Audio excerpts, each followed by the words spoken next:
This comes to no surprise that people are furious at Chicago Mayor Brandon Johnson as he proposes more taxes and more taxes and more taxes. But this time, the city is standing up and rejecting Brandon Johnson's idea to tax Chicago residents out of the city. The price of freedom is death. We're coming to get our check. Welcome, my brothers and my sisters. I'm your brother Afro. We're going to have a good one this evening. I appreciate every single last one of you all for being here. If you guys could do me the honors of hitting that like button, I would greatly appreciate that because that does help the channel. And hit that subscribe because that helps the channel as well, too. We're going to be talking about Chicago. We're going to be talking about Brandon Johnson because, you know, the end of 2025 is here. So they need to come up with a budget for 2026. Unfortunately for Brandon Johnson, the budget is not going his way at all. Brandon Johnson, he wants to spend more money. He calls things a head tax, and he wants to spend more money in this time because Chicago, unfortunately, is still in its over $1 billion deficit. Brandon Johnson needs to find something to do. So what he's going to do is he's going to have the citizens actually pay for it. Now, he's claiming that he's going to have the corporations and the big ultra super duper rich pay for it. And this is going to ease the strain on the working class people, but that's not what's going on. As a matter of fact, Brandon Johnson's taxes are actually directly and predominantly hurting the Black Chicago residents in the South and the West Side. All right. That's actually what's going on as he's coming out here like he's some type of fake Black activist, like he's the modern day version of Dr. Martin Luther King. And people are actually getting the receipts in the mail and getting their taxes in the mail and saying, oh, wait, this is incredibly, extremely high. So there's some things that we got to cover. I've been in City Hall. We've been breaking stuff down. We're going to be breaking a lot of stuff down tonight because the end of the year is coming. So you're going to hear a lot of information and a lot of news about Chicago because it's time for the budget for 2026, which the aldermen are really rejecting. They're not liking his idea, mainly because, spoiler alert, Brandon Johnson spends too damn much. Brandon Johnson is terrible on the budget. He is. He's absolutely the worst. All right. A lot of people honestly can't name a mayor, and this might be a little bit me personally, but other people have said this as well too. People can't name a mayor who is worse on their city's budget. All right. So we're going to be discussing that. Before we do, just to protect this channel, we're going to play the copyright disclaimer. This establishes to YouTube that everything we play thus forth is protected under the guise of fair use. Now, as we're doing that, what I would greatly appreciate you all do is hit that like button, subscribe button, all of that stuff. I'll be right back. Copyright disclaimer. Under Section 107 of the Copyright Act 1976, allowance is made for fair use for purposes such as criticism, comment, news reporting, teaching, scholarship, and research. Fair use is a use permitted by copyright statute that might otherwise be infringing. Nonprofit, educational, or personal use tips the balance in favor of fair use. All right. So we're going to play this clip just to let you guys know, because I want to give you guys not the long detail, because I'm telling you, a lot of these details are long. And if you guys are not actually from Chicago, some stuff might need extra explaining because Chicago operates differently than other cities do. So what I'm going to do is I'm just going to give you the juice of it, the meat and potatoes of the situation. Brandon Johnson is still trying to figure out how he's going to get Chicago out of its over $1 billion deficit. All right. And we're in $1 billion deficit because he decided to subsidize all of the illegals in the city. All of the buses of illegals coming in the city, Brandon Johnson was just signing blank checks for them. All right.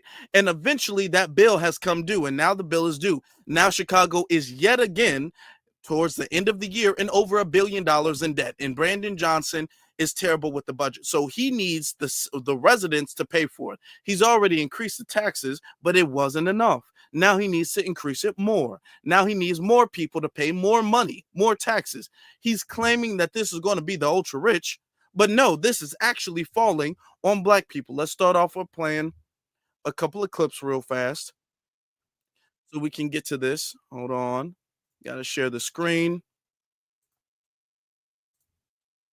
All right. All right, there we go. Hold on. We'll do it. You see.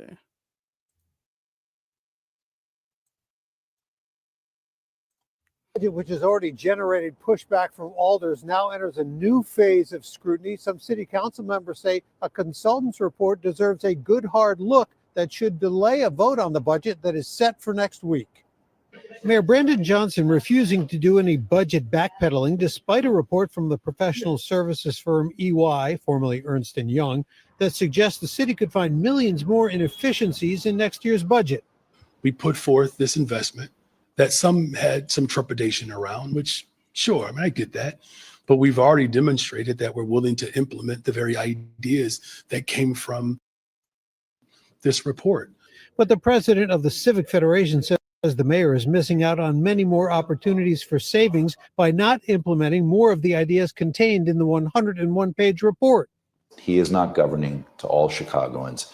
He is governing more to the benefit of a subset of constituents, and he's doing so in a very ideologically driven way. I think there are concrete results or recommendations from the EY report. Concrete recommendations that we as the council can say, we want these implemented, you need to implement them, stop ignoring them, and help reduce the cost on taxpayers in your budget. Today, a representative from EY appearing before the Budget Committee to discuss the report and answer questions. EY's work was in no way an audit or a forensic analysis of the city's budget or finances. The mayor, meanwhile, continuing to defend his corporate head tax proposal. Well, look, we still believe that the best way to balance our budget is challenging larger corporations to pay their fair share. As I've said from the very beginning, my values I protect. The mayor's budget director dismissing critics and defending the city's proposed savings and efficiencies. There's a difference between someone looking at a report or making estimations on their own about what a savings is and us actually doing the work. Alderman Gilbert Villegas today pushing the idea of a city delivery fee that would help balance the budget, but the mayor said that would not be possible without first getting help from Springfield. The mayor's budget, which is already generated. Okay, all right. So this is just to give you guys the raw information that you guys need, because if you guys are not like in the meetings, if you guys are even not even in the city, then you guys are going to, be everywhere. Everybody's saying different names that you guys are unaware of, unfamiliar with. So I'm giving you the details that you need just so you can understand the picture. Okay, all of the minute details and who voted and all of that stuff is not necessary. Just know that the city council completely, entirely, fully rejected the situation. And why is that? Because Chicago is still in a deficit, and Brandon Johnson still wants to pay more money. He still wants to pay more money to for the taxes. He still does. And the reason why is because there's still, and we got to tell the truth about this, there's still a whole bunch of illegal immigrants that are still in the city that are still being paid for.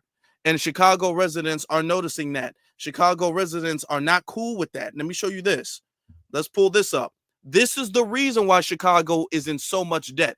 I'm letting you know this so you guys can understand this is what Brandon Johnson wants to do. He's not cutting all of the money that he's spending towards the illegals. He's not doing that. He's giving them, he's still providing for them, still setting up a lot of these programs for them, training for them, schooling for them, spending for them. And the bill is coming due. Trump ain't giving him not a dime. So what he decides to do is he's like, okay, I'm going to have to get more people to pay for this because it's got to get paid for somehow, some way. So I got to get more people to pay for this. So this is why. This clip right here is why. Let's play it. A federal judge has ruled that hundreds of people detained by ICE during Operation Midway Blitz in the Chicago area must be released. Over the next week, Judge Jeffrey Cummings ordered more than 600 people detained between June and October to be released on bond and placed in a so-called alternatives to detention surveillance program. 13 people identified as being unlawfully detained will be released without bond.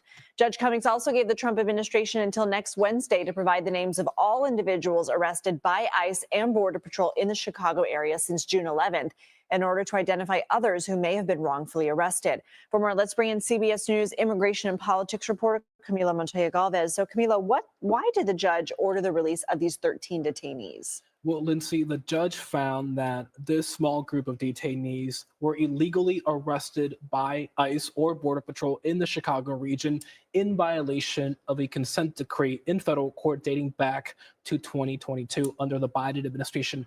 And that legal settlement actually imposed restrictions and limits on when federal immigration agents at Border Patrol and ICE can detain and arrest somebody without a warrant. Generally, Okay, letting you know this is why.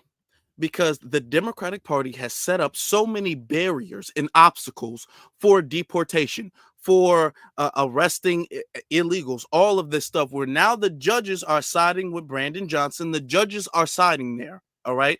But let me tell you something. It's still really not working out the way they wanted. Excuse me, y'all. It's still really not working out the way they wanted to. I'm going to show you this clip, then we're going to get back to it. I just want to show you the judges. All of this is not just the city. The judges are also all in on this situation. They're all in on it. Let me show you this one. Hold on.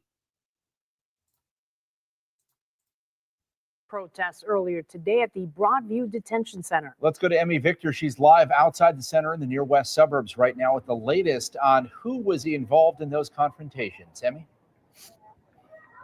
Well, Ben, the protest that started earlier this morning has since dropped down in size. There's about a dozen protesters still here left, but tensions were high today between protesters and law enforcement at times, leading to arrests and leading to injuries. According to authorities, about 50 or so people left the designated protest area this morning and entered the roadway. As they filled the street, 4 officers were injured trying to redirect the crowd back behind the barriers. We've learned 2 Broadview police officers and 1 Cook County sheriff's officer were transported to a local hospital for treatment. An Illinois state trooper who was injured was treated here at the scene. But this all comes. Okay, this is important. I want you guys to remember this because this is going to be relevant later on. As hundreds of people gathered here for another Friday protests over Operation Midway Blitz, the operation that has led to over 3,000 arrests since its launch in early September. Authorities say 21 people have been arrested here so far today, and we do expect the latest number from officials to come in at any moment.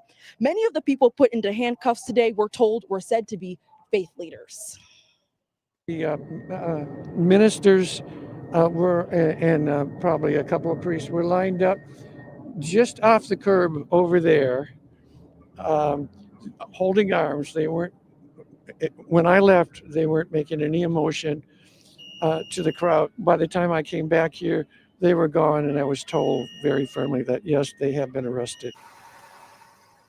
This afternoon, all eyes have been on the heavy machinery that has been out. Officials tell me they're adding more concrete barriers on Beach Street to keep demonstrators at a distance from the facility and also prevent people from filling the street. This likely a response to some of the law enforcement officers that were injured this morning. And Ben and Lordish, I should mention that there was no specific details given out on the injuries that these officers are. Okay, do you see that? Okay. Now, this is to let you guys know the protest, the anti-ICE protest. These are not no calm, smooth protests that, people are just voicing their frustration, but in a very civil and demure manner, and everybody's just getting along. No, these people are there's barriers, there's areas that are restricted specifically for the protesters, and they're crossing barriers, they're crossing boundaries, and they're getting into the police's face, and they're arguing. And I want you guys to let's just look back again. I gotta point this out. I really do. Let's look back again and look at those crowds of people this morning and entered the roadway. As they filled the street, 4 officers were injured trying to redirect the crowd back behind the barriers. We learned 2 Broadview police officers and 1 Cook County Now, they blurred out a lot of the faces and all of that stuff. Sheriff's but officer you don't really were transported to a local hospital for treatment. An Illinois state trooper who was injured was treated. Just pay attention. Look at all of these other people. You don't see FBAs out there doing that. Look at all these people right here. Now, you can't see their faces, but you can tell. You can't see them. The only black person I've seen so far is this officer right here. You look at him. Look, how many black people you see out there? You don't see no black people out there. Black people ain't out here fighting ICE and doing all. You see them pushing a crowd and all of this stuff. Oh, black people is not out here doing that nonsense. We are not out here doing that. Okay, we are minding our business. All right. And it's because of the fact that they are coming here, and a lot of these people, and I gotta say, these people who are out there like, no ICE, no ICE, these people don't even live in the city. So these people don't have to pay, because what happens is that Brandon Johnson, he's gonna up the tax for the people living in Chicago, because he can't tax people outside of Chicago. He's gonna up the tax for the Chicagoans to pay for him to afford to keep subsidizing the illegals. That's what he's doing. And then you have a whole bunch of white liberals who do not live in the city. They are going to come and they're going to be like, no, we want more immigration and down with the government, and I hate everything. These are just people who just hate laws and rules in general. It'd be one thing if this was corruption. It'd be one thing if people's rights were being violated. It would be that. But it's not that, okay? That's not what's going on. These are people who are breaking the law, and then people who are being sent back home, and you have people from outside of the city of Chicago going into the city, causing issues because they want the illegals to stay there. All right? And this is why foundational Black Americans are not standing by that, because we are being forwarded the bill. The bill is getting sent towards us. Let me show you. The bill is being sent towards us, so we're not gonna argue with them about that. Okay, we're not gonna argue with them about that. Let me show you this clip. Let me pull it up real fast. Hold on. Here we go. Okay. Let me see. This tab instead. All right.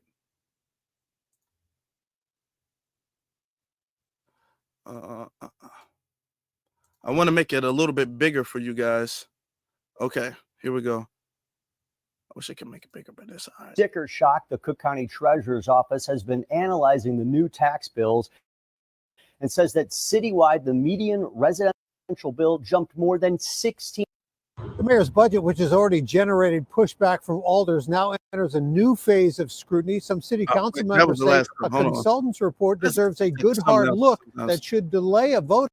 Rob, Judy, people may have sticker shock. The Cook County Treasurer's Office has been analyzing the new tax bills and says that citywide, the median residential bill jumped more than 16%. That's the biggest increase in at least 30 years. The Treasurer's Office says city spending increased and there are fewer commercial spaces to pay their share of the pie. Treasurer Maria Pappas says there has been a sharp drop in the value of downtown commercial buildings, paying about $120 million less this cycle. That's because of higher vacancy rates over the years. It went down in a landslide and it's coming back like a snail, slowly, very slowly, and not fast enough to handle these residences who are carrying the burden of it, because many of them are unrented. Many of these places are unrented. The taxes went down. What happened was the residences ended up picking up the bulk of these tax increases. And the hardest hit, predominantly Black and brown communities on the south and west sides. In West Garfield Park, bills soared 133%. North Lawndale saw a 99% spike. And in Inglewood, taxes climbed more than 80%. The treasurer says many of those homes have been undervalued before the most recent assessment, which is done every 3 years. So if you haven't gotten your bill, you can see it now and pay online. Taxes. Now, they do this. It's a lot of Black and brown because they hate to. It's a agenda that anytime something happens to Black people, they always got to make sure it's not just about Black people. They can't only say Black people, so they'll say, well, most of the communities hit are Black and brown people, but You have not seen brown people come out and say, hey, my bills are higher now. You've seen black people come out and say, my bills are much higher now. That's what you've seen. You've not seen, they always do the black and brown thing, even if it doesn't affect the brown, and if it affects primarily and even exclusively black people, they'll say black and brown because that's just what they're going to say. They're always going to say that. They pull this up for you guys. I want you guys to see these are black people who are actually having to live through this. And I want you to see what they're saying about the situation. Okay, here we go. Hold on. Why? Hold on. Why is it doing that? Okay, there we go. This StreamYard has had some updates, so I'm still playing around with it. I appreciate y'all patience. A whopping property tax. Many Cook County residents are reeling today from a whopping property tax bill that came out late and much higher than expected. Chicago's south and west sides are seeing some of the biggest increases. Our political reporter Chris Ty has more on why downtown may be to blame and what some residents are doing about it. Now, before he goes into that, I want you guys to understand, in Chicago is incredibly segregated. Okay? It's easily one of the most segregated cities in America. Okay? Some would make the argument the most segregated city, but it's easily in the top 3 of the most segregated cities in America. All right? Black people who live in Chicago live on the south side and on the west side. All right. So when they say, well, most of the people affected are on the south and the west side, that means black people. Okay. Foundational black Americans living in the city. So, you know. The pain is real here in North Lawndale, where property tax bills are going up on average 98%. In West Garfield Park, it's up over 130%. And one of the main reasons why is because of what's happening or not happening over there in downtown Chicago, where in the Loop, they've collected 129 million fewer property tax dollars this year than they did last year. My property. Imagine your taxes that you have to pay. Imagine your bill that you were paying annually going up, any bill, 90%. You're paying close to double what you used to be paying. And then in some cases, it's going up over 130%. Imagine that. This is gentrification, y'all. This is going to push black homeowners out of the city of Chicago. And this is Johnson. This is what Brandon Johnson wants to do. He wants to push black homeowners out of the city. And he's doing that, and he's taking the black homeowners' money, and he's paying illegals living expenses with it. That's what he's doing with the money. Taxes went up 75.86%. And so Richard Townsell of North Lawndale has a friend who saw his jump 237%. my wife and I, we had a budget meeting last week as we were looking at this. You know, does that mean maybe we don't take the vacation we thought we were going to take? Thank you all for coming. A frustration that this weekend led to this bill burning, led by the Lawndale Christian Development Corporation, which he is executive director. It was a Boston Tea Party kind of moment where it's like taxation without representation. What do we do about this? Not just whine about it. One idea is to lobby for a state law in Illinois, similar to one in California, that caps property tax hikes at no more than 2% a year. Consider Englewood residents saw an 82% jump this year, an average of $609. In North Lawndale, it was $1,900, and in Garfield Park, it was $2,000. I think it's incumbent upon us as citizens to give our elected officials what we want. We should be pressing them around the bills that we want to see, not waiting for them to come up with a solution. The problem, County Treasurer Maria Pappas says, is what's happening downtown. All these high rises, commercial buildings that you see downtown are unrented because the businesses have left the city. So somebody had to pick it up. So the residences are picking it up. Picking it up begrudgingly. I think government needs to learn how to live in their means, because guess what? You and I don't get a 100% increase on our pay. Residents burning man. Shout out to that brother. That's exactly what we need. The problem is that Brandon Johnson cannot spend right. He overspends. He overspends. That's what the issue is. And the brother said it exactly. Okay. Us as people, the average person, I want you to understand this, me, you, us, we have to balance our budget.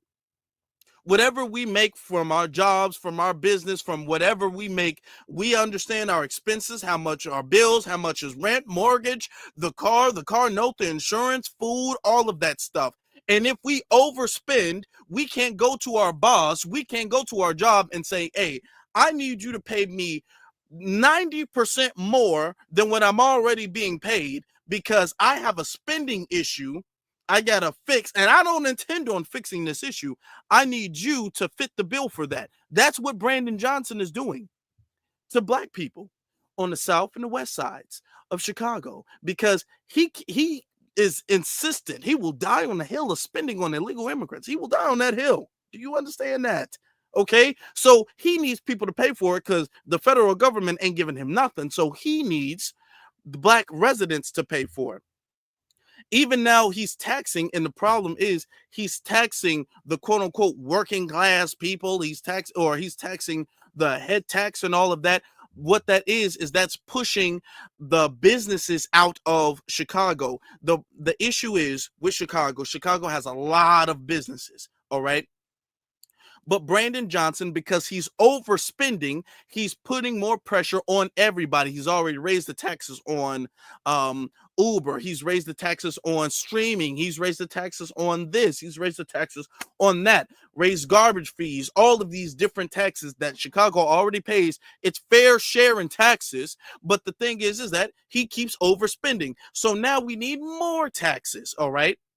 He's raising the taxes for the police because now he wants to borrow more money so the police can have when they have lawsuits and everything to fix police lawsuits for their police misconduct and brutality. He's raising more money, which is causing the cities to say, if I'm going to be taxed just indefinitely and every single year I get more and more taxes, this location doesn't seem that feasible for me to establish my business in. And most importantly, it's not just the super duper duper ultra rich who's being taxed. All businesses are being taxed with this, okay? Because Chicago doesn't have an income tax. So that means businesses are going to have to fit the bill. Small businesses, large businesses, all of these businesses are going to have to fit the bill.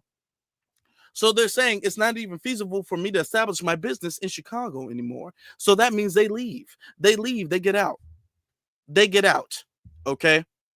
So when they get out and you can't tax them, now you got to tax the people living in the city. You understanding how all of this stuff works? And he wants to increase it, which is why City Hall is like, hey, actually, let's hit the brakes on all of that. That's why they voted. It was a historic no. They said, let's hit the brakes on that. You spend too much, Johnson. You are spending way too damn much. And black people are having to face the consequences of his spending. Somebody at the City Hall, or at the press conference, rather, not City Hall, the press conference, they asked him in particular about foundational Black Americans and how this taxing is hurting foundational Black Americans in particular. And I want you guys to hear exactly what he had to say about it. Pull this up. Here we go. Let me get to the point. It was like about, because the thing, it was about right here. Okay, right here. Threshold at 100 might, disproportionately impact city's restaurants, which obviously employ a lot of, lower wage individuals. Do you have concerns about? Yeah, that's why this configuration is being considered. You asked for an example. I'll give you two: groceries and restaurants. Okay, thank you. Afternoon. This probably won't be a question about the head tax. No, but I do have a second related question. Don't be so hasty. So beyond hindsight, appealing for peace and blaming everything on Trump, Greg, et cetera, how are you going to de-escalate the riotous protesting against state authorities, broad authorities, and Chicago authorities, including yourself, because we saw that you were kind of attacked at a event recently? I mean, look, as I said before, in our democracy, what makes our democracy possible is that we can have healthy disagreements without necessarily seeing each other as opponents and enemies, right? There are people that I fundamentally oppose and disagree with, but I still recognize their humanity. So we're going to remain vigilant and steadfast in our commitment to making sure that we have a democracy that does not lose its way because we have fundamental disagreements. Okay. And given the, I guess, sticker shock from people opening their tax bills this weekend, what is your plan to turn around bleeding foundational Black American votes that have reached the point of being in a Erykah Badu state of mind, as in, I think you better call Tyrone. Okay, all right. Well, thank you for invoking Erykah Badu, another great hip hop artist. So thank you. Well, look, I actually think that these communities should call their alders, right? They don't have to call Tyrone. Call their alders and tell them that we don't want our property taxes increased. That's the first thing that we're going to do. And then, look, I've had conversations, and I hope.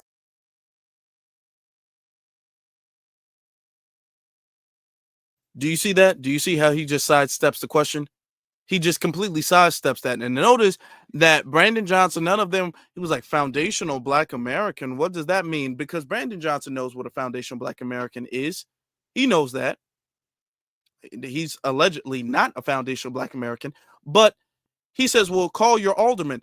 But the thing is that foundational Black Americans in the city are already being taxed. Property taxes are already going up. Now, Brandon Johnson claimed that he was not going to increase property taxes. That's what he swore in his campaign. But property taxes are already going up, and not by a little bit. Some 70%, 90%, over 100% in certain places. Certain places, about 200% are already going up on foundational Black Americans. And Brandon Johnson jokingly said, oh, well, just call your alderman, because he wants the alderman to be pressured by the residents to vote on his budget, even though his budget is the reason why the property taxes are going up in the first place. These alders are okay. I've had conversations with alders about what our collective work in Springfield has to be. I mean, look, here's where we ultimately have to, focus our attention. We have to challenge Springfield to put forth a valiant effort to really generate progressive revenue, because that's really how we solve the conditions in which you're describing. And they are horrific. If you don't know what it's like to open up a refrigerator and there's no food in it, perhaps you may not understand my motivation. Like, I know what it's like to be low income and not poor, and it's still being difficult. Like, these are real harsh decisions that families are dealing with. And that's why we're asking alders in this position and today to make the hard decision to ensure that we're protecting working class people. Hi, Mayor. So your message has been. Notice as well, he says working class people. He didn't say foundational Black Americans. He's not saying Black people, even though Black people are the ones who are having to fit the bill. But he keeps framing this as protecting working class people, even though these are working class FBAs who are paying Johnson's bill.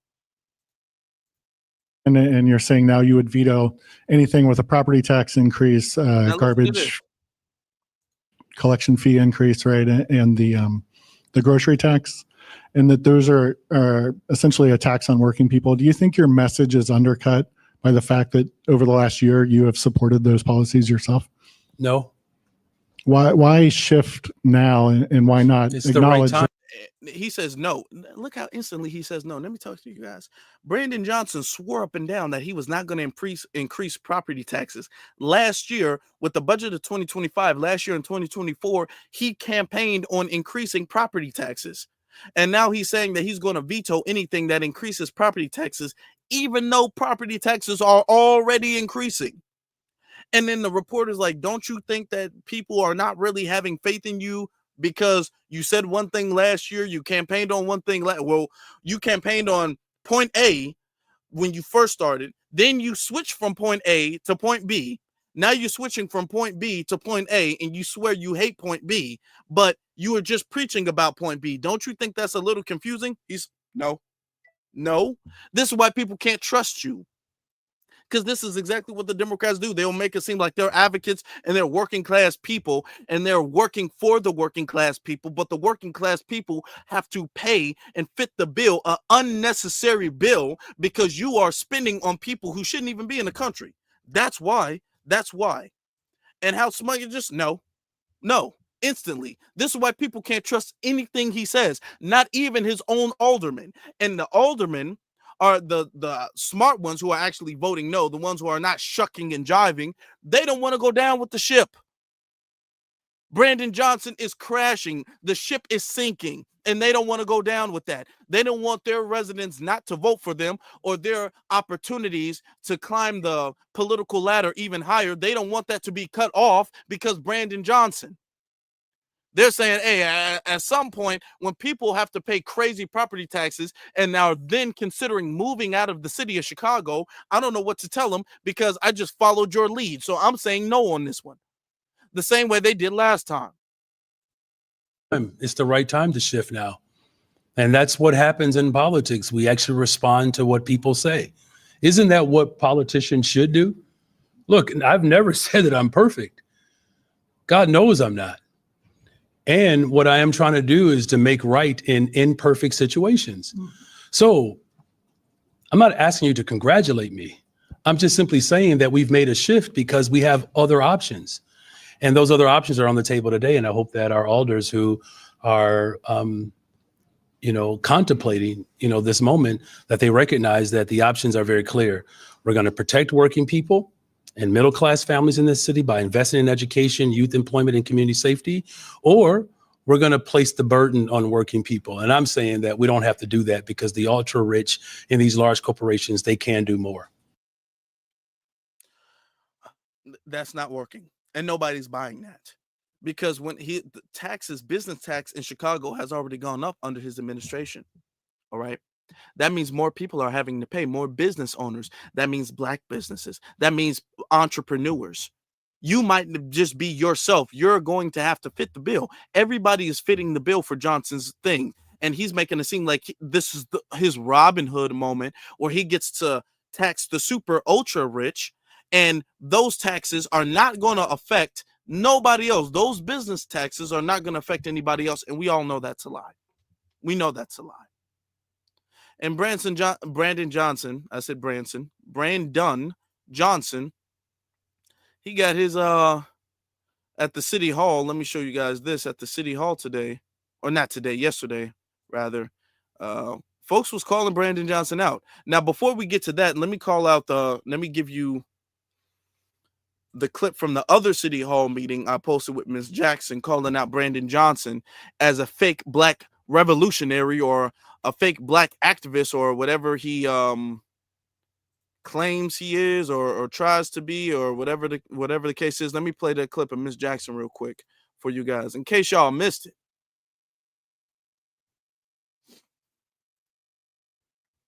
Okay, hold on, here it is. About the fact that I'm actually here in Chicago. I'm very upset about the fact that I'm actually watching Black citizens of Chicago be torn as to whether or not if they should continue to support you or not. Because I recognize that it's some type of illness or whatever that makes Black people in this city get in that lane of we're going to support him no matter what, just because he's Black, even though your Blackness is questionable. So I want to do something that's fair to the Black people in this city so that they don't have to be torn about who you are. How about we do this, Mayor Brandon Johnson, to prove how Black you are and to prove how much you stand against white supremacy with all this revolutionary talk that you talk. Because it's easy to talk that kind of talk when you're directing it all the way to Washington, D.C., all the way to Pennsylvania Avenue, all the way to President Donald Trump. I say, stand on business, like the youngins say, and prove you really about that quote-unquote fighting white supremacy life.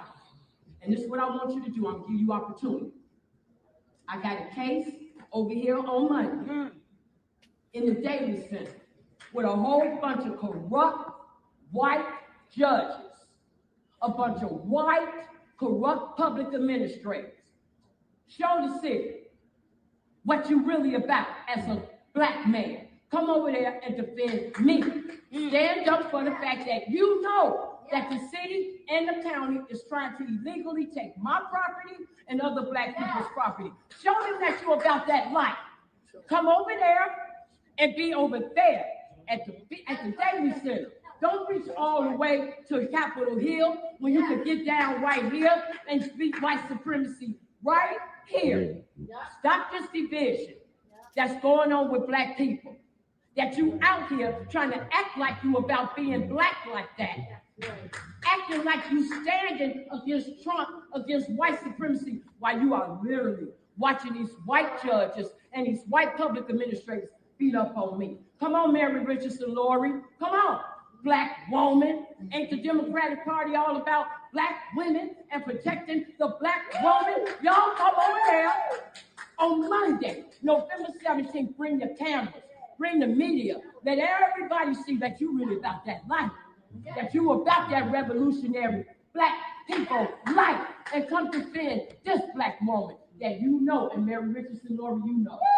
Because you have seen the documentation. You know that they steal the property. Meet me over there. Do it for the black people. Come on. Right. First off, let's give a round of applause for Miss Jackson. Everybody, come on. Everybody. Round of applause. Absolutely love it. Absolutely. Round of applause in the chat room for you guys. Okay, let's give it for Miss Jackson. Give it up for Miss Jackson. Let me say something. Okay, her case was Monday. This Monday just came up. Do you know the judge asked her if she was Chicago Flips Red and asked her if she was a Trump voter, a Trump supporter? And Brandon Johnson actually had a spy hiding around the corner trying to look and record Miss Jackson during her court case. He didn't show up. He was not physically there, but he sent somebody to spy and record and have surveillance on Miss Jackson. Okay. And the judge, who's a Democrat, is retaliating against Miss Jackson because of Miss Jackson's stand against Kamala Harris. Okay. And her saying that Trump needs to come in here. Trump needs to be the president again. So now that we have Democratic judges who are retaliating against that, okay, which is beyond illegal. Okay, it's the judge should be disbarred for just even asking that question. All right, and this is what keeps black people on the Democratic plantation, because they know the Democrat people. Now, I want you to keep this in mind. I want you to keep this in mind. Now, Brandon Johnson's crying about authoritarianism. He says, Trump, he's a dictator. Trump is not a king. Trump, no king's protest. Do y'all remember the no king's protest? It's okay if you don't. Most people don't. Most people don't remember. But there was a no king's protest, and they said, Trump is not a king. He doesn't have the right. There is a democracy in America. We have liberty. We have rights in this country.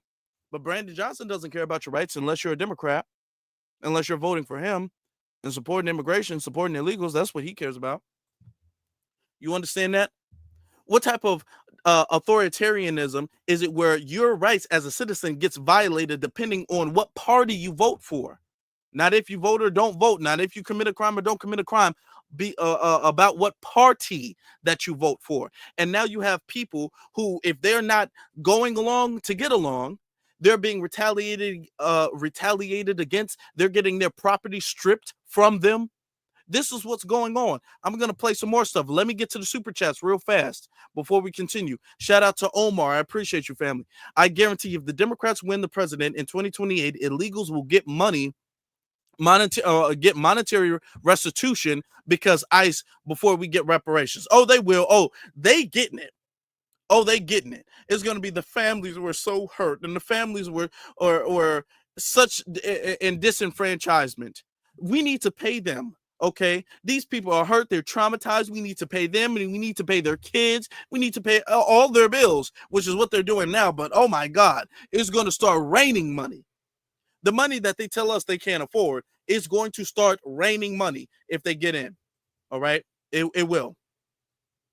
Rob BD says, man, ICE is smashing out in Chi-Town. Be glad they came in. Richton, California. Hey, that shout out to my folks in Cali. Shout out to my Cali family. Appreciate y'all. But ICE is getting them. ICE is getting them. Can we get some ice cubes in the chat room if y'all don't mind? If y'all don't mind, can we get some ice cubes in the chat room? And then Black says, a great podcast with great content. Love the program. B1, thank you very much. I appreciate your support, and I appreciate the fact that you enjoy this. Most importantly, I'm glad that you enjoy this. Thank you very much for that. Now let's get to, because I was in city council yesterday. Yours truly was in city council yesterday. I tried to upload my recorded footage, but it was taking forever to upload, so I'm just going to get the raw footage from city council. But let me tell you, and this is why, you know what? I'm not even going to go there right now.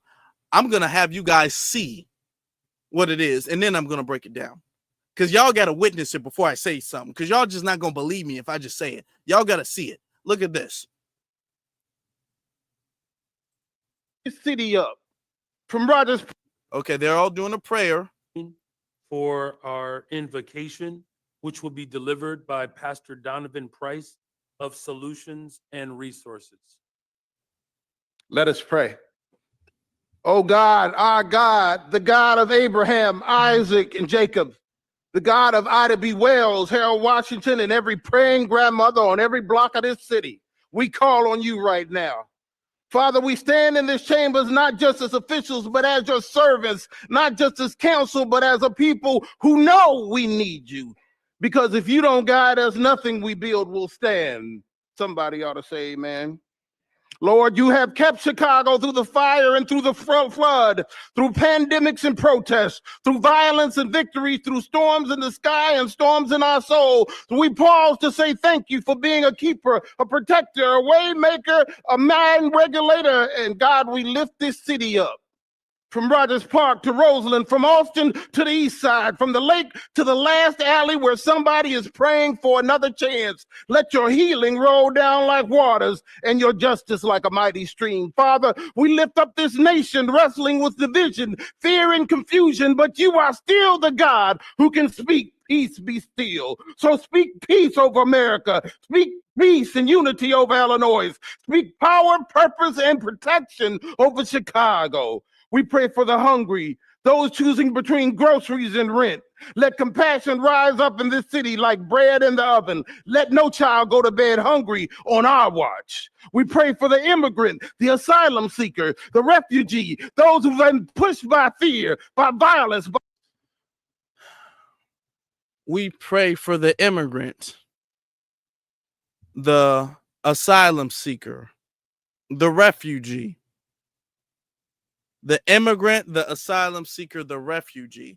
This is the problem.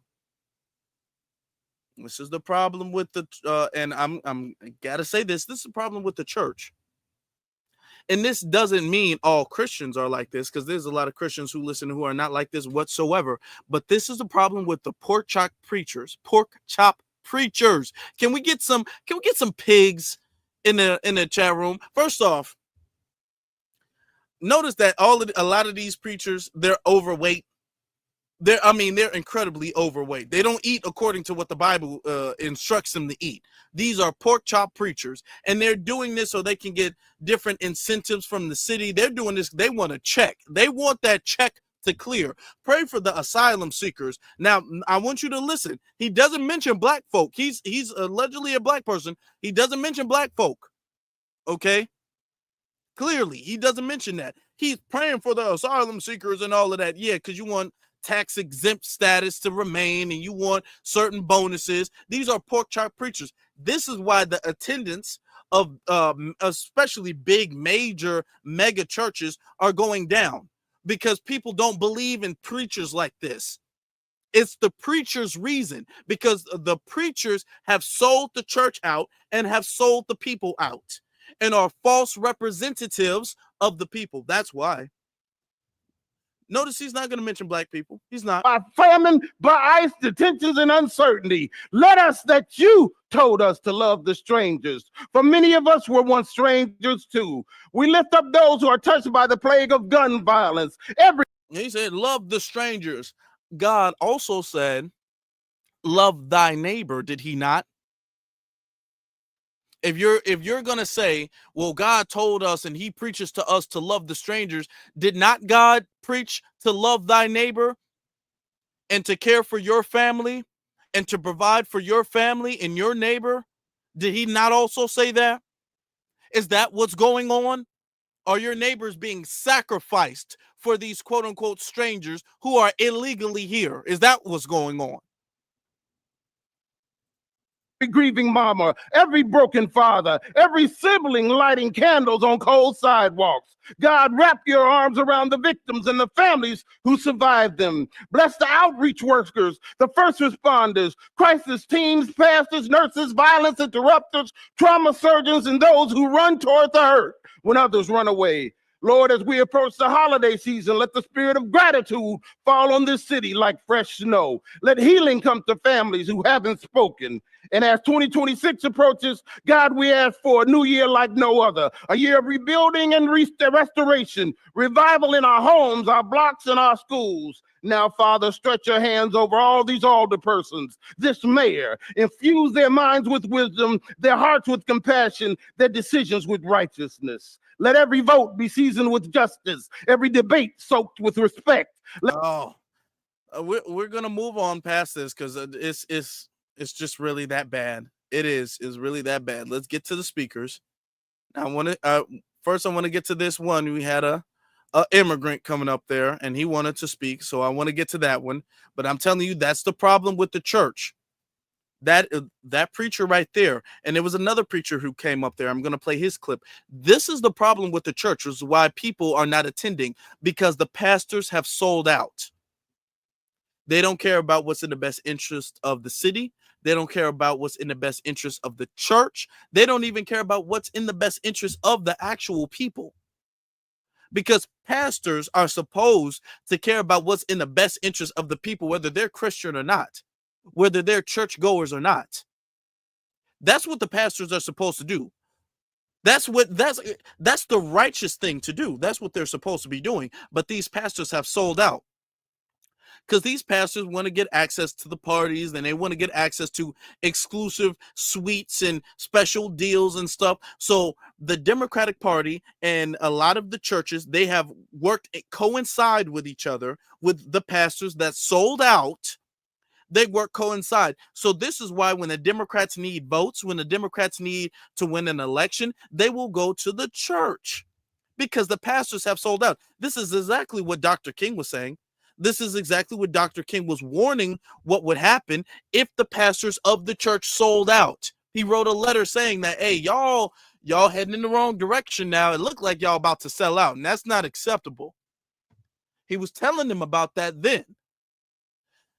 They've sold out to the Democratic Party, which is why when Biden needs to run, when Kamala needs to run, when Brandon needs more votes, they will use the pastors to pull on the heartstrings and say, oh, the people, pray, Lord, pray, God, pray for the immigrants and the asylum seekers and the people who are wrongfully being attacked by ICE, pray for them. And he's going to use the church, even though the church and the state should be separate. They utilize the church so they can go through the people. They utilize the church as like a vessel to grab the people in. That's what they do, which is what the people are witnessing, which is why the attendance of the church is going lower and lower and lower. Okay? This is why.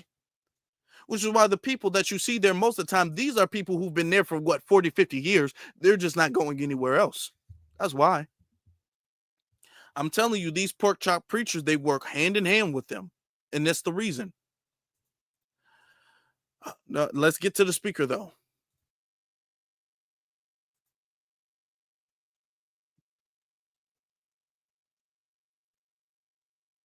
He looked like he about to get a pork chop sandwich, a pulled pork sandwich. Public comments? Mr. Mayor?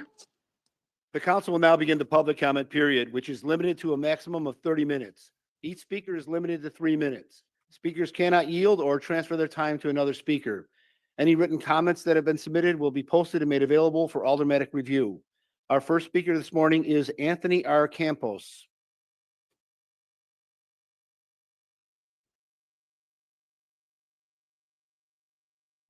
Hi, Good morning.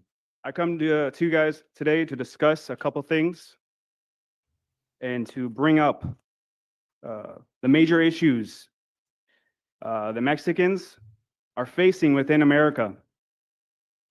These issues are impacting our communities and our people. For over the past 2 months, ICE decided to attack peaceful protesters and unsuspecting Mexicans from within their homes, their schools, and their places of work.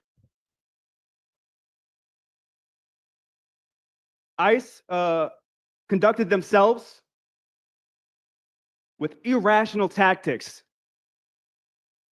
that resulted in deaths of countless individuals. We figure that. Okay. Let me just pause there. Let me pause there. First off, dude, if it's that bad, guess what they can go? Guess. If it's that bad, if America's that bad, if the city's that bad, if they're getting deported and it's that bad, guess where they can go? Home. They can go home anytime. Anytime. It's actually incentivized for them to go home. Second thing, if he's going to be showing up, I would recommend that he at least kind of read through and kind of memorize his thing, because he's sitting up there looking at the thing. He's all like, ICE is a problem for many Mexicans because they have been using people and they have been abusing old ladies. This is not right, in a violation of their rights. Chicago should not stand for this. I am tired of seeing such abuse of my people and the citizens of America. Like, you kind of get it together. But maybe you're nervous, but come on, like you should be on it. Come on now. No, nobody else. I get if you kind of have to look back to look at some of the data and statistics, but it's like I do not approve of this abuse because it is wrong. Okay, just you need to send somebody. Maybe the family sent their English-speaking family member to go up there, and he didn't know what to say. But now, come on now. Then he goes around and says there's been countless deaths because of ICE. Where is that data at? Where is that at? Where's the countless deaths at? Among who? And then he's saying that these are peaceful protesters and these are people who are not fighting ICE and doing all that. We've seen video. I've shown you video of them ramming their cars into ICE agents. I'm ramming their vehicles, running ICE agents off the road. That's what we've seen. We've seen very violent protesters, which is why Foundation of Black Americans are not involved in this situation. But he's going to make it seem like these are just church ladies who are just sleeping in their bed, and then ICE just breaks down they don't even break down the door. They come through the roof, and they just start spraying the place up. And that's not what's going on. Come on now. But let's get to it. The relations between America and Mexico must become better. If people's fundamental rights are infringed upon, these civil matters should be addressed so that the people in America have an accountable, transparent government, okay? Again, the issues are loss of trust, and everyone in the United States who needs to be protected from by the governments that are here. everybody. The ICE attacks happened around September 27th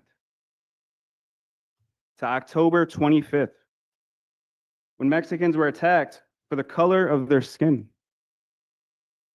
Basic religious rights were not protected either. Countless families were extorted and removed without due process. I ask that you explain to me, and I quote, what do killers and criminals have to do with the old Mexican lady whose only bad deed was having a heart, going out of her way to provide for her family?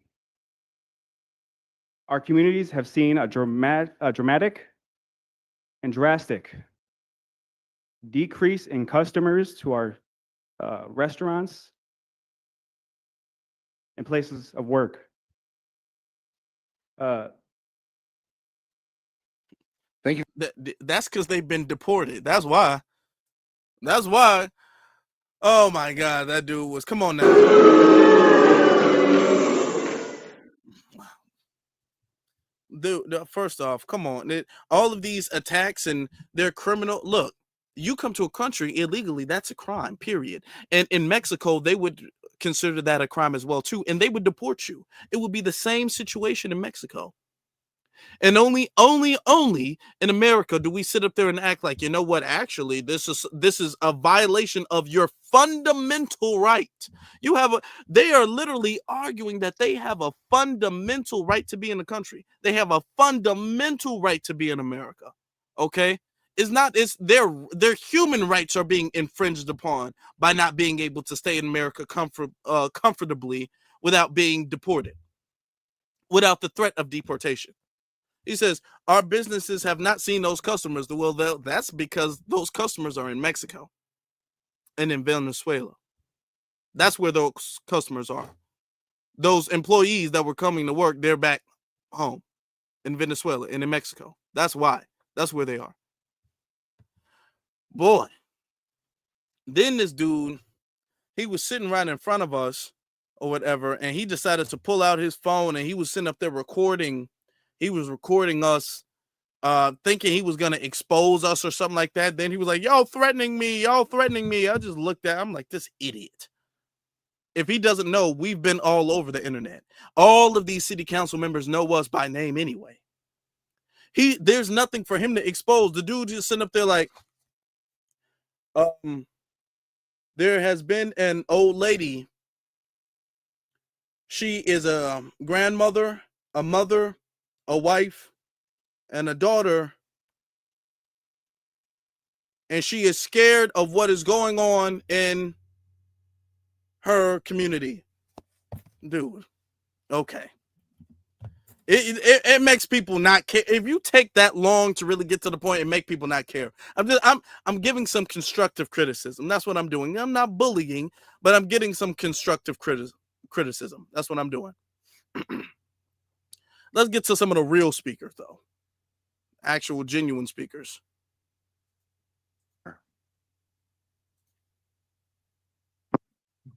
Black people, since he brought up the race card.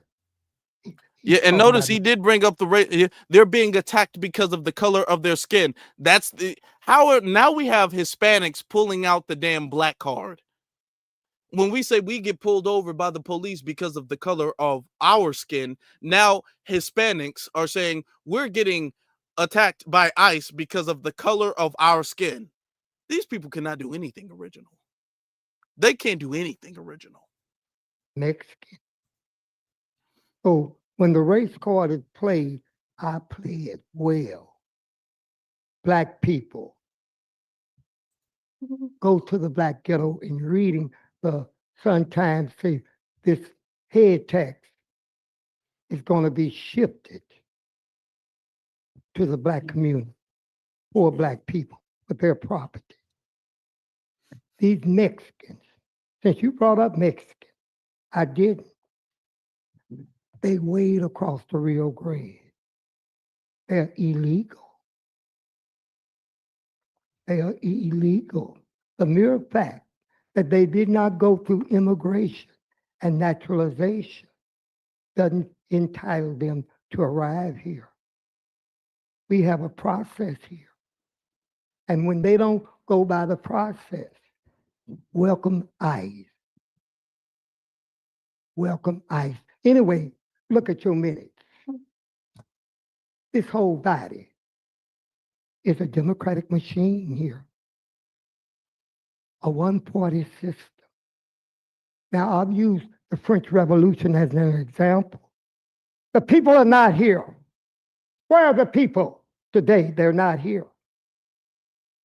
They're not here for whatever reason. But Maria Antoinette say, feed them cake. A revolution. A revolution means to purge, to cleanse, to get rid of all of them. The black ones, the white ones, the Hispanic, the Chinese, all of them. A revolution. Mr. Blakemore, are you talking about violence? America was built on violence. The American Revolution with the mother country of England. The French Revolution.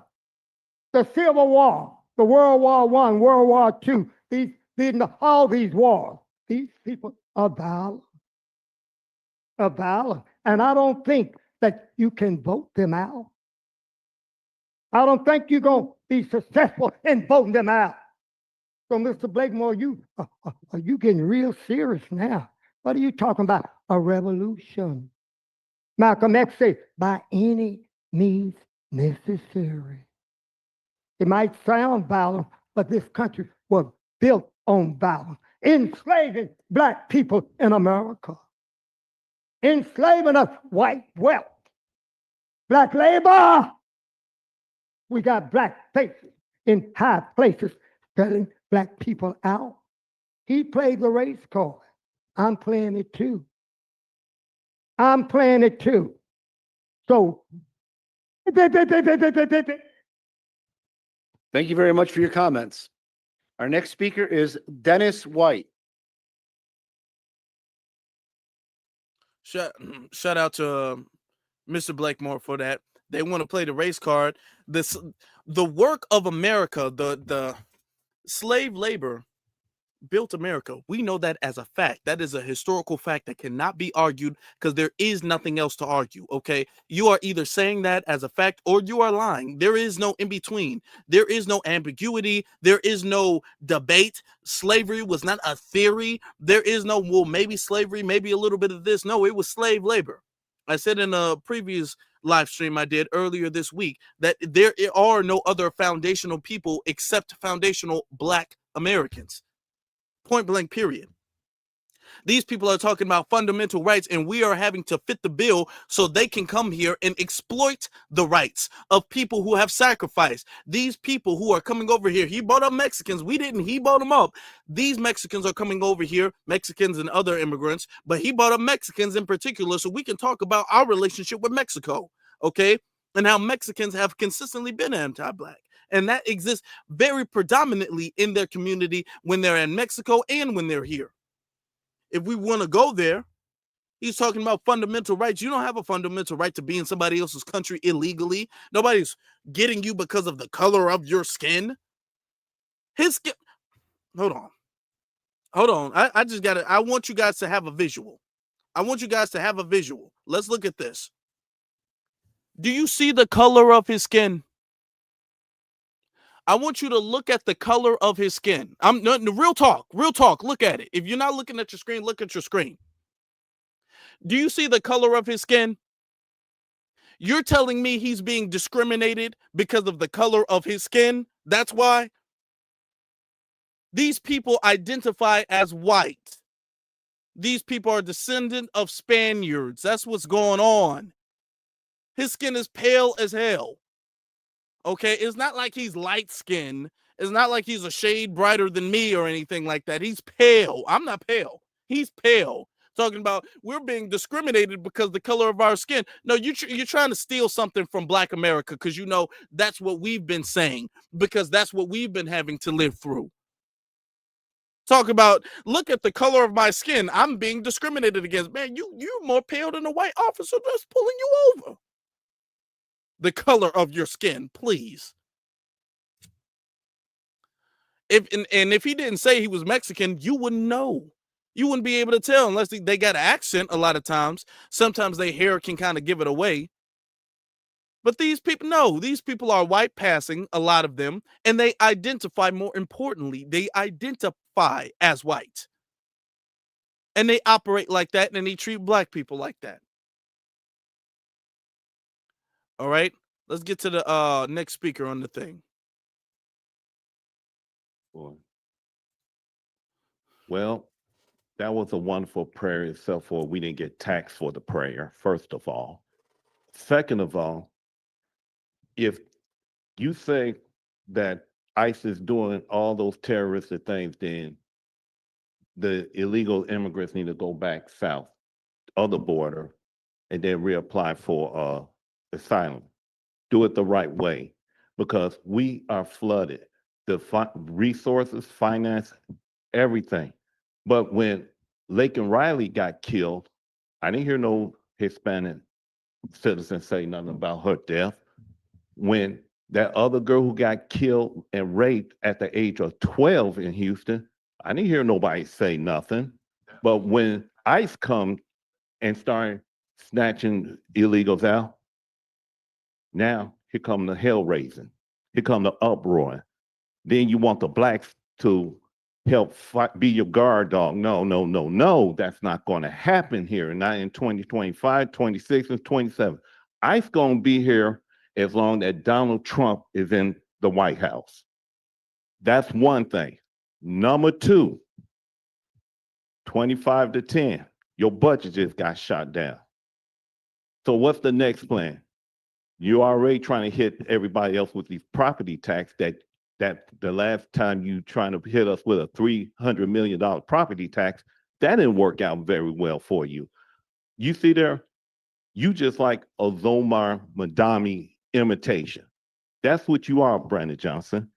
You want to play this socialist game. You're not trying to help the blacks to, get on their feet and stuff, and then you lie. You have the media protecting you. You have everybody to shield your shame itself for God. And the problem is, you don't know how to manage the city. Just like your twin brother that didn't know how to manage the city, she got voted out. You're going to be voted out. The only thing that's going to happen is you wait to collect that $5 million budget. If you want to tax the rich, tax yourself. That's the first thing you should do.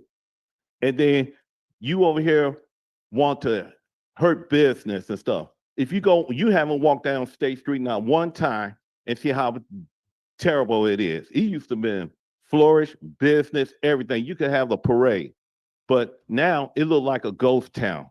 Michigan, the Magnificent Mile, it's going to be next because of your bad policy. So if the Latinos, or what this young man say about ICE, it should be you and your bad policy about the sanctuary law. And I think that need to be uplifted.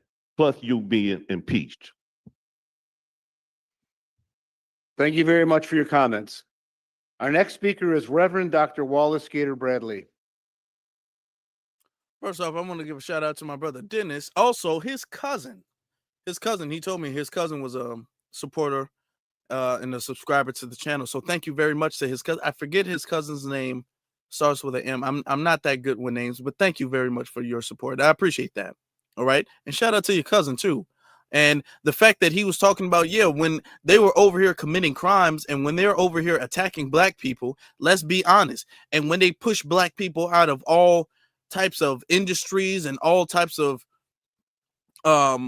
neighborhoods, gentrifying black people out of neighborhoods, nobody says anything about that then. But then when they're in trouble, they want to pull I'm being attacked because of the color of my very white skin. And Brandon Johnson allows that to happen. He's terrible when it comes to the budget. And he's going to get even a worse treatment than Lori Lightfoot got. He's absolutely horrific when it comes to the budget. Now, Here's another pork chop preacher that comes up. I'm telling you guys about these pork chop preachers for a reason. I want to say, to God be the glory. Mayor Johnson, I want to say this. Freedom of speech has an occupational hazard, especially in this country. Everybody got a right to say what they want to say. I'm of the opinion and belief that God has found favor in you and in Chicago. And I say continue to walk by faith. You may need a certain amount of numbers to pass your budget, but know that there's only one number that matters, 2 or 3 in his name. Don't stop. We with you, regardless of the color of their hats.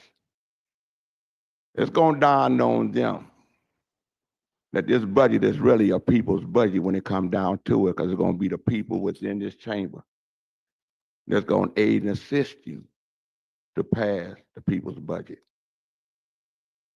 I don't want to waste them no more time, but saying stay true to God, because he found favor in you and in Chicago. To God be the glory. That's Gator's story. Oh, bro.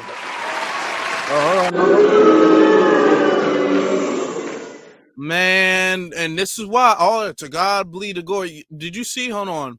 If you can look, that's a button. He has a Brandon Johnson button on his jacket right here. I don't know what the other buttons are, but I know this one, the one you see in the black and white, that's a Brandon Johnson button. This one right here. That's Brandon Johnson. He's wearing a Brandon Johnson button. Okay. And this is why the church has become a vessel for the Democrats. And the Democrats have been using the church to spew their narratives, and which is why people are not attending, because you got all of these damn old pork chop preachers who are sellouts to the party. God bless you. I think that, the Lord has given you a chosen path to get the budget for the people, and I think you're gonna do it. And I know they had to say something different, but the Lord told me today that you will be successful in your endeavors. And I believe that you will be successful in your endeavors. I believe in you, and I believe in the Lord, and I believe in this message. And I'm just here to give faith and bring hope to light and let you know that I'm praying for you and that you're going to win, and we're going to stick together. And there's people who are upset by you right now, but when they see the budget pass and when they see the big donation that you give to the church, I think that they will be most indubiously surprised and uplifted by what you are saying. And I don't want to really say too much more now. I don't really have nothing else to say, but the church would really appreciate a donation. And thank you for coming to the holiday party that we have. We have a Christmas event on the 24th, and I just would like for you to show up with another healthy donation to the church, and the church will support you, because when you support the church supports you with God, and God is the vessel of the church, brother. And I just want to let you know that you're doing a good job with the donations that you're giving me, because I just got a new Rolls Royce, and my one of my girlfriends, they really like it. So I just appreciate that. Thank you very much, brother. Thank you. Now I got to go home now. I got some pork chops that are unthawing, and I got to cook them up now. So let me get up on out of here. Got to eat them before my bedtime. The doctor told me I gotta eat with my medication. I ain't been eating with my medication now like that. So I got to go ahead, cook these pork chops. I got to eat so I can take my medication. Now my blood sugar's going up. All right, now you have a blessed day now. Those are the preachers for you. Those are preachers for you. Those are preachers for you. These pork chop preachers. I don't want to waste them no more time, but saying stay true to God, because he found favor in you and in Chicago. To God be the glory. That's Gator's story. Thank you very much for your comments. Our next speaker this morning is Norma I Rios. don't even know what she had to say, but I'm Our just children need that. Every school in your district will be impacted. It She's will talking be about on something you. totally different. But look, I'm gonna get to. CTU created a calculation. Thank you very much for your comments. However, your time has expired. Our next speaker is Jessica Jackson.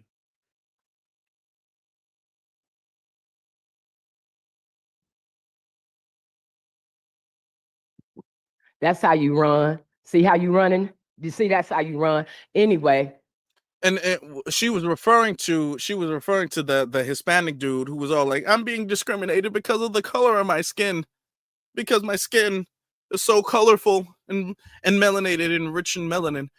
He was sitting up there recording, saying that we were harassing him, saying that we were threatening him, and he had the camera like all up in our face and stuff. So we kind of told him we bucked back and we respectfully told him to stop harassing us. And then security came, they told him to chill out. And then when Miss Jackson came up to the stand, he ran away. So that's why she was saying that. so in response to ICE is here. ICE is supposed to be here.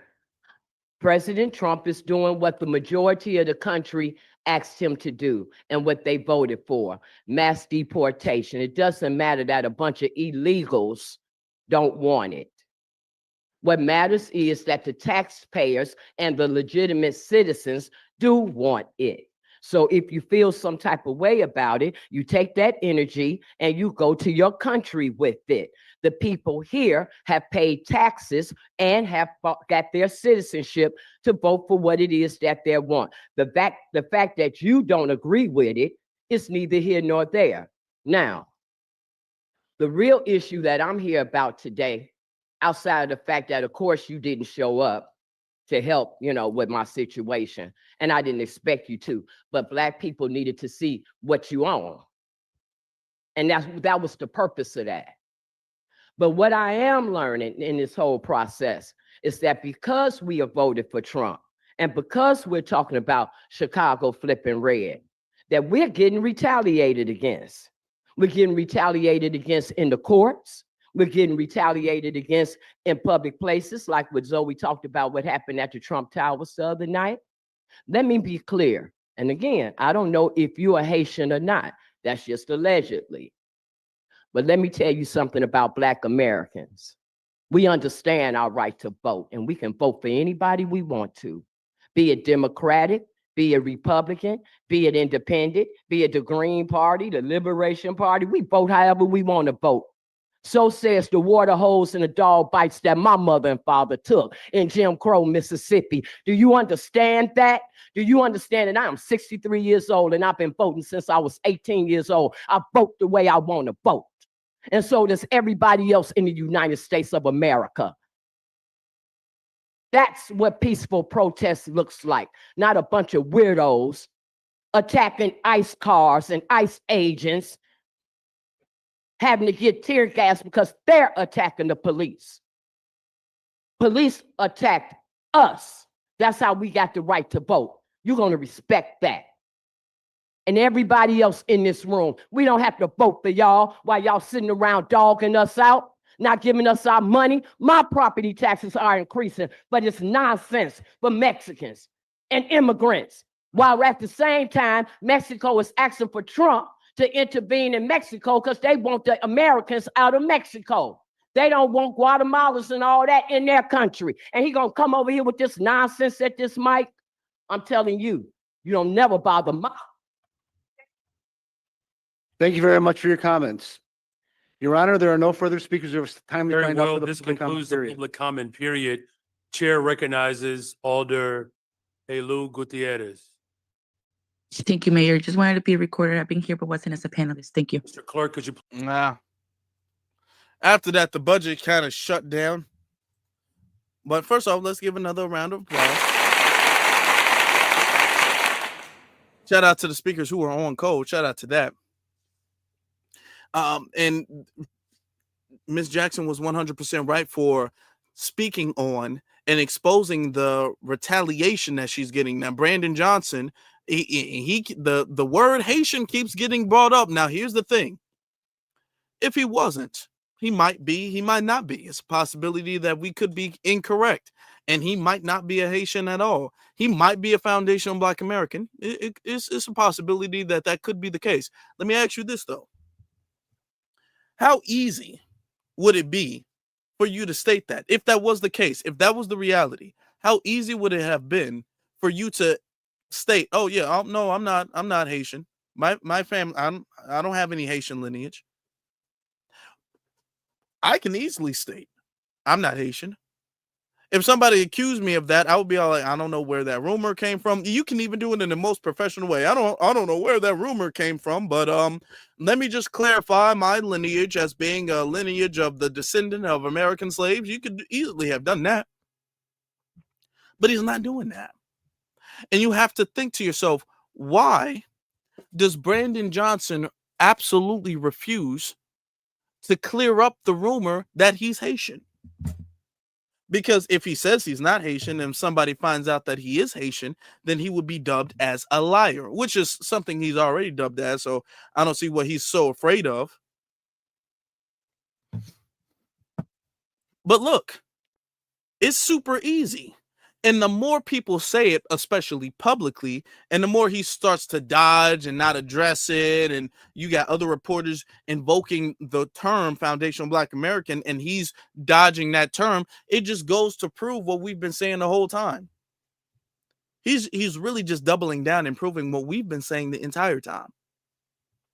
I can tell you, not only can I tell you where I am as foundational Black American, but I can tell you where my foundational Black American lineage stems from, whether your lineage stems from the South, whether your lineage stems from the North. People can say, oh yeah, my grandmother, she was born in Mississippi, and then my grandpa, he was born in Mississippi, and then on the other side, my grandma, she was born in Arkansas, and then my grandpa was born in Texas, and then my grandma was born in here, and we can do that all day. Some of y'all are still in the South, and your family has been living in the same state generations in.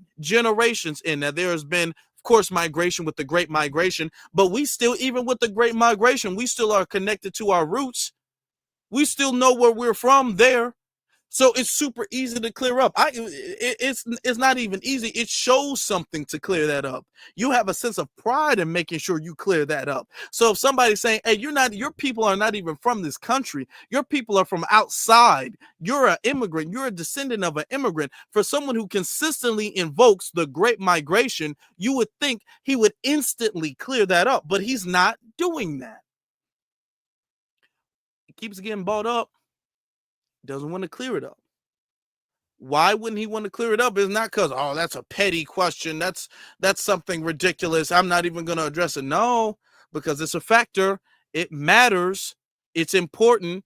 And it shows, it dictates your decision making. If you view yourself as an immigrant, if you are an immigrant, you're going to have a more likelihood of signing bills and things that are for immigrants. Why wouldn't you clear that up? Because clearly your lineage matters, because you keep bringing up the Great Migration. Let me show you. When people are like, well, what does it matter? Because when I said that before, when I post any clip of Ms. Jackson on Twitter, you have a whole bunch of people who are mad anytime she says anything about him being Haitian. You had a whole bunch of people. Why does that matter? Why does it matter that he's Haitian? Actually, let me show you. Let me show you some of the hate. I want you to see some of the hate that we get. Anytime I post Miss Jackson, anytime I post a clip of Miss Jackson, it's a whole lot of Haitian. Why does it matter if he's Haitian? Hold on, this one. Oh, not that one. This one. This one went super viral. Hold on. Oh, nope. Can I get to the... What? Hold on. I'm trying to pull up the...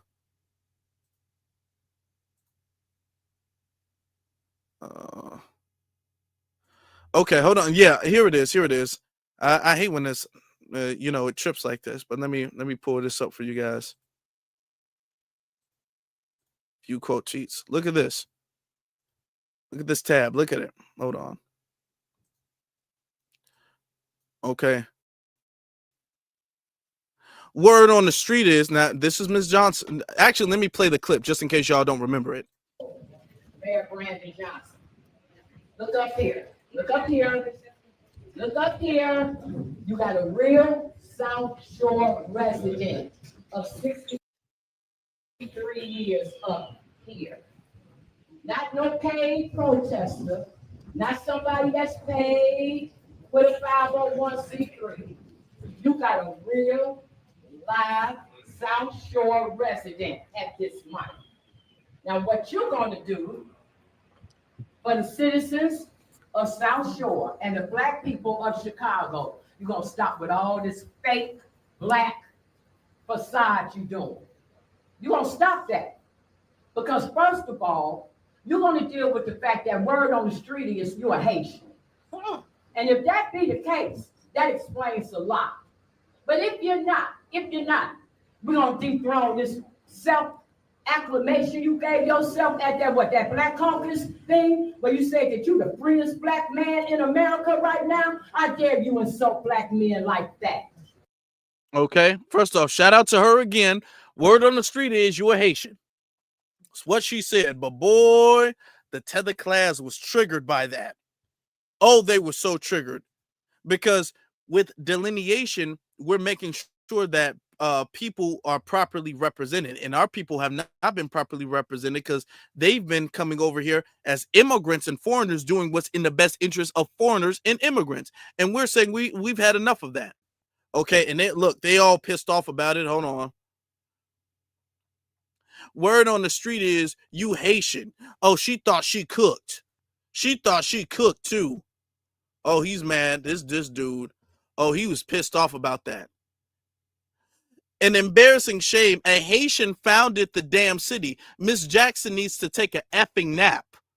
First off, and we've already kind of debunked that. Well, not kind of. We've already debunked that as well too. It wasn't a Haitian, okay, who founded the city. It was just someone with a French name. And the woman, who was a white woman, who claimed that John DeSable was Haitian, actually was a known liar who actually never met him. And there's no proof that he's Haitian. All right. And actually, the proof, a lot of people are pulling up the receipts that he was actually from Louisiana.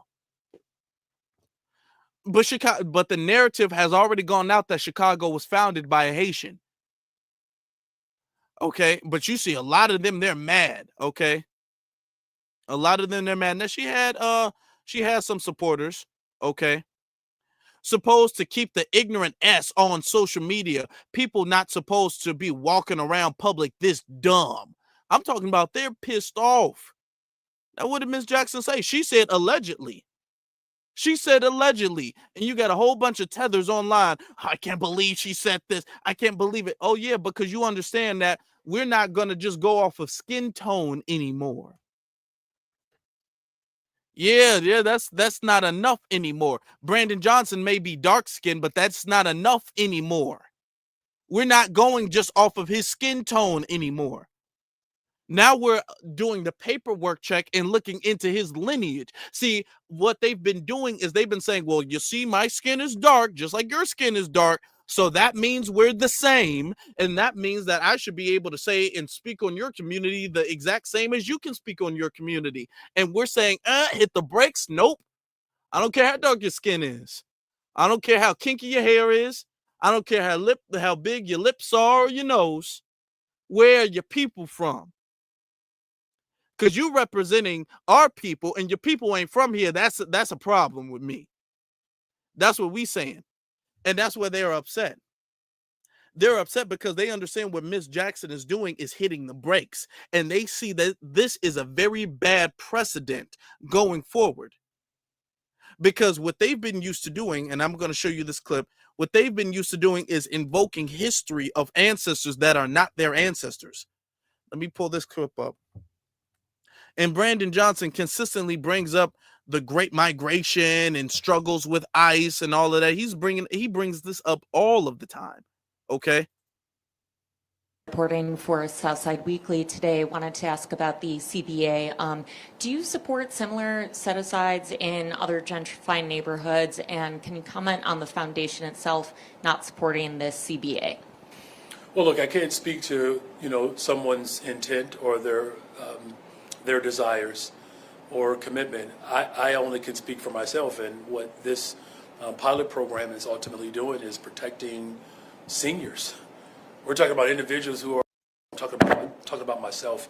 I don't normally do that, but I think in this instance, if you would just indulge me, I believe in protecting working people, and I will do whatever is necessary to ensure that the people of the city can afford to live in it.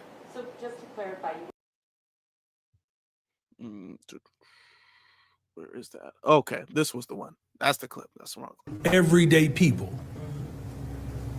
Morning, Mayor. Good morning. I have a lot of logistical questions, but I'll try and pare them down.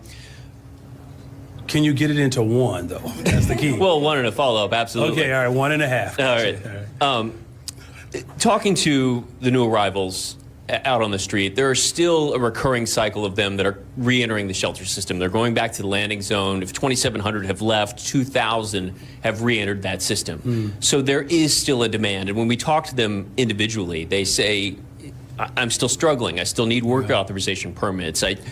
There's a lot of uncertainty in their minds. Knowing that going forward, that we're sort of ending this mission, do you have concern that many of these people will end up homeless? They already are homeless. But I mean, out on the street, outside the shelter. Hold on a second, but just keep this in mind. They are already homeless, just like the 20,000 children in our Chicago public schools are homeless. Look, I didn't wake up May 15th and get sworn in as mayor and started to worry about homelessness.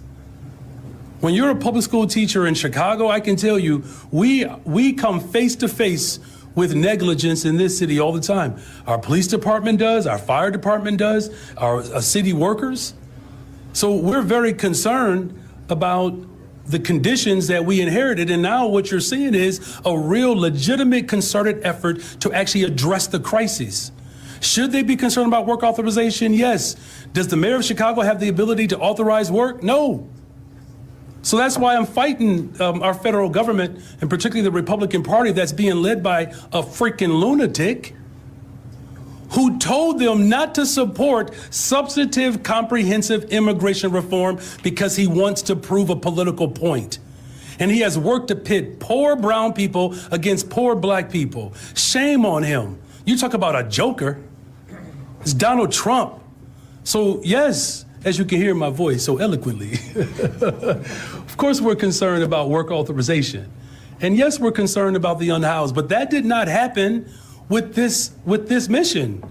We've been struggling with this dynamic, and this is why we're creating with our partners. Back to you see that? Now, do you see the whole, well, they're homeless. Okay, well, guess what? They can have a home back where they're from. They can have a home back where they're from. Why do they need a home here? Now you're raising the taxes. He's raising the tax on black residents here and saying that Trump is pitting black and brown people against each other when it's Brandon Johnson who's making black people pay for brown people. That's what he's doing. I'll show you this one. Look, I'm a descendant of slaves. Living through slaves. I'm a descendant of slaves. Look, I'm a descendant of slaves. Look, I'm a descendant of slaves. Okay. So now do you see why it's so important that we specify exactly where the slavery comes from? Where from, though? That's the important question, because you can be a descendant of slaves and still be Haitian. There was slavery in Haiti. So where from? And you're not specifying where from. But you keep on bringing up the fact that you're a descendant of slaves. So clearly it's important enough for you to consistently invoke the history of slavery, knowing that when people think slavery, people think of American slavery. People don't automatically just think of slavery in general. People think of slavery in America in particular. Brandon Johnson keeps bringing that up. He keeps bringing it up as if it's important, as if that's his motivation in his core, in his drive to fight for the working class people, even though working class does not just mean descendants of slaves. But if it's important enough for Brandon Johnson to bring up, I'm a descendant of slaves, I'm a descendant of slaves, I'm a descendant of slaves, if it's that important, then you should be the first one, Johnson, to clear up the rumors that you're Haitian. You don't get to run around like I'm a descendant of slaves, like this is some type of badge. Like you get to use ancestors. This is cosplaying if you are a Haitian. This is what that is. Because you're not specifying where from. You're trying to give an implication of American slavery instead of other slavery outside of America. Listen. Living through threat is painful. It's why the migration to some extent took place, where blacks from the South were threatened by political leaders in the South, threatening to hang people, threatening to lynch people. Like those threats have real consequence. And my people know what that's like to experience those threats. Why would I want anybody else to experience that? You see, now he's bringing up slavery, and then he heavily implies by saying, that's why there was a great migration from the South. And that's exactly why my people have come from the South. And this is why my people have had to do that. He's done this, and he's implying a lineage. He's not stating he's a part of it. He's saying he's the descendant of slaves, which could mean anything. You could be Haitian, you could be Jamaican, you could be anybody from the Caribbean, you could be somebody from Africa and still be a descendant of slaves. And then you want to come in America and say, I'm a descendant of slaves, knowing what that implication means, and then following that up by saying the Great Migration, which is only happening here in America. It only happened in America.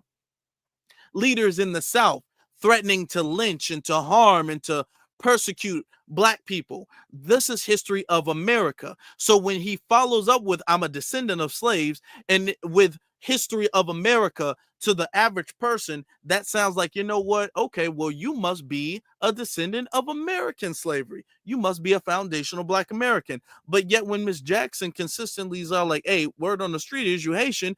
People are saying you Haitian. What's up with the rumors that you're Haitian? Now you got a whole bunch of tethers online. Oh, why does that matter? Why does it matter? Well, if it doesn't matter, then you need to tell Brandon Johnson to stop bringing slavery up. Brandon Johnson's the one who opened that can of worms, not knowing that we were already gonna get on him about that. Brandon Johnson's the one who did that to himself. He opened that can of worms for himself. And this is what he gets, because he happened to have done that in the wrong time, because we're going through delineation. It was the wrong time to do that. We are going through delineation right now. So that means we hitting the brakes and we doing paperwork checks on everybody. And if your stuff sounds a little funny style, we're going to double check you. You keep bringing up, I'm a descendant of slaves, but you're not specifying when. And you keep saying, or where, and you keep saying that. So we're checking him about that. And people are upset about that. But now you're starting to see the more people are upset, the more Chicago residents are voicing their grievance. That's why city council does not want to vote for Brandon Johnson's thing. Because he's terrible with the budget. Because he wants to support immigrants because he is one. Allegedly. But yeah, that's why. And we're going to keep doing it.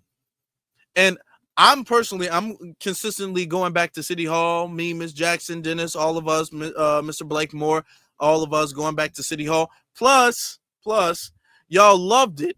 Y'all absolutely loved it when we was on the radio the other day, speaking that truth to power. So I got an announcement for y'all. I want y'all to be ready to tune back in. Because they was all like, hey, y'all did so great. Y'all did so fantastic. We loved y'all so much. Please come back. They was like, please. It was amazing. Their numbers skyrocketed. Their callers, they have more callers than they really have ever had. Because, when I'm not going to say ever, but had in a long time. Because there were people calling in. They couldn't even get on the phone. We were taking call after call after call. People loved it when we were on the radio. They said, please come back, please. We said, you know what? I guess I'll come back. I guess. So we're going to be back. We're going to be back soon. I will keep you guys informed with updates of us going back on the radio, letting it be known that Foundation Black Americans are here to stay, and we getting straightening done. We are getting straightening done. Family, So I want to thank you guys for that, and thank you guys for the people who supported that as well too. So that was very grateful. I'm very grateful for you guys for that.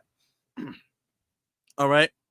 What station? It was 560 AM. I gotta get to Miss Jackson about that because I forgot. It's not on the top of my head anymore. All right. But I'll let you guys know. I did make a post about it. I made a post about it, so it's going to be on the same station. But off the top of my head, I don't remember. So just keep in mind with that. All right. Also, hit that like button, please. Can y'all please do that? And hit that subscribe button and hit the notification bell. Because I would just greatly appreciate that if y'all did that. So please hit that like button, subscribe button, and notification bell. If y'all think we earned it, I'm not making you do anything. I can't, but I wouldn't. But I want you to feel where I'm coming from, because this does help the channel. And if we have earned it, please do that. I would greatly appreciate that. Thank you guys so very much for being here with us this evening. All right, letting y'all know what's going on in Chicago and letting y'all know that we are on it, like always. Okay. We own it. And if you are a foundational Black American and you are proud of your heritage and of your lineage, and you're not running from the question, you're not dipping and dodging, and when people call you an immigrant, you're not hiding from that, put the black fist emoji in the chat room. If you FBA and you're proud of being that, and if somebody says you're an immigrant, you're not gonna, well, I mean, that doesn't really matter. I'm gonna act like I ignored that. If you guys are that, put the black fist emoji in the chat room and let everybody know that we foundational Black Americans and we're proud of being so.